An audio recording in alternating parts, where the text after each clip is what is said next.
everyone, it's Neenah. Thanks for joining me today.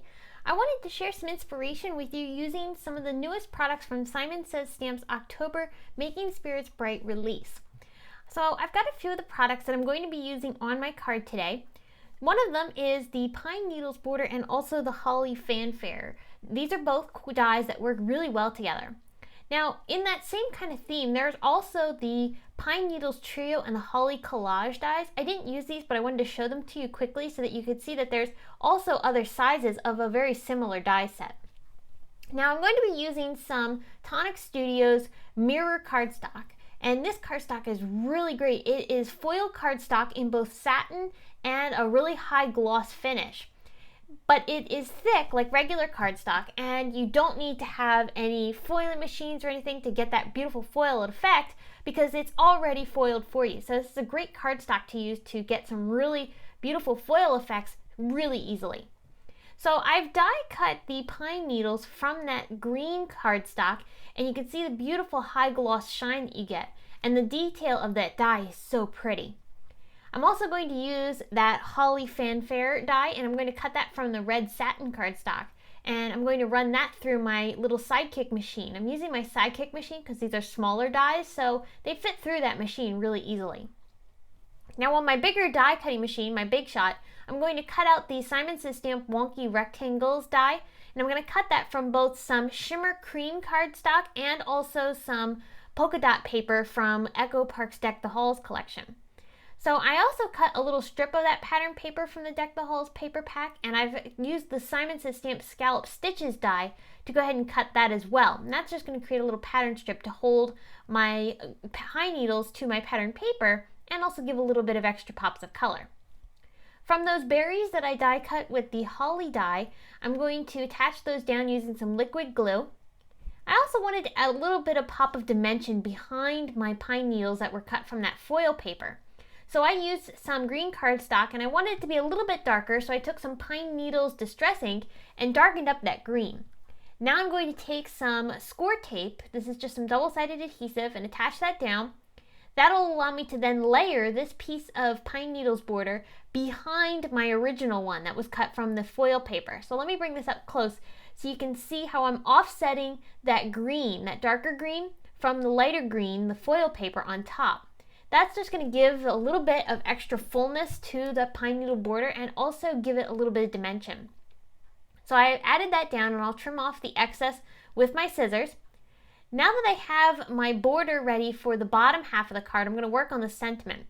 So the sentiment is from this beautiful stained glass greeting set, and I'm going to stamp this in the center of my card with some Simon Says Stamp clear ink. After I've stamped this down, I'm going to add some Simon Says Stamp Antique Gold embossing powder over top of this. However, you're going to see that I didn't press down on that sentiment fully as I was stamping it. And at first I kind of panicked because then I thought I had to restamp the entire thing. But when you have the MISTI stamping tool, you can go back in and restamp over that same image that you had already stamped down if you don't remove the stamp from the original position that you had stuck it in inside the MISTI. So I just realigned my paper back to where I had it and then re-stamped that sentiment back over top of the original stamp sentiment. And that's going to fill in the areas that I did not stamp cleanly enough so that I could go ahead and use that paper. I took some smaller supporting sentiments from that same stamp set, and I'm going to stamp those onto some navy cardstock. Now this typically wouldn't be a color you would normally choose to go in this Christmas card, but I really like the look of navy as a neutral, and so I picked that navy in particular because I wanted to have some extra color instead of just black or brown or something more on the darker side. I wanted something with a little bit more color, so I chose the navy. I'm cutting those sentiments out with my Fiskars trimmer and just trimming them down into sentiment strips. Then I'm going to pop my panel that has my sentiment stamped onto it. I'm going to pop that up with some fun foam onto some Neenah Desert Storm cardstock. This time I wanted to have that neutral in the background, that brown color. I really think that warms up the card and also draws in the gold tones that we have from the sentiment and also the pattern paper. I also used some hemp. This is some really thin hemp, and I'm going to tie this around my polka dot patterned border before I attach it down with some fun foam. After I attached it down, I trimmed off the bow so that way it was smaller, Then I took another border that I had created the exact same way as I did the bottom, except this one doesn't have the polka dot paper. This just has the pine needle border and also the pattern paper scallop border. So I used that, and that's going to be attached down to the top portion of this card to help finish off the border. I'm not trimming it down precise because I actually did this as an afterthought. I originally was going to have only one border, but I felt that the card needed something.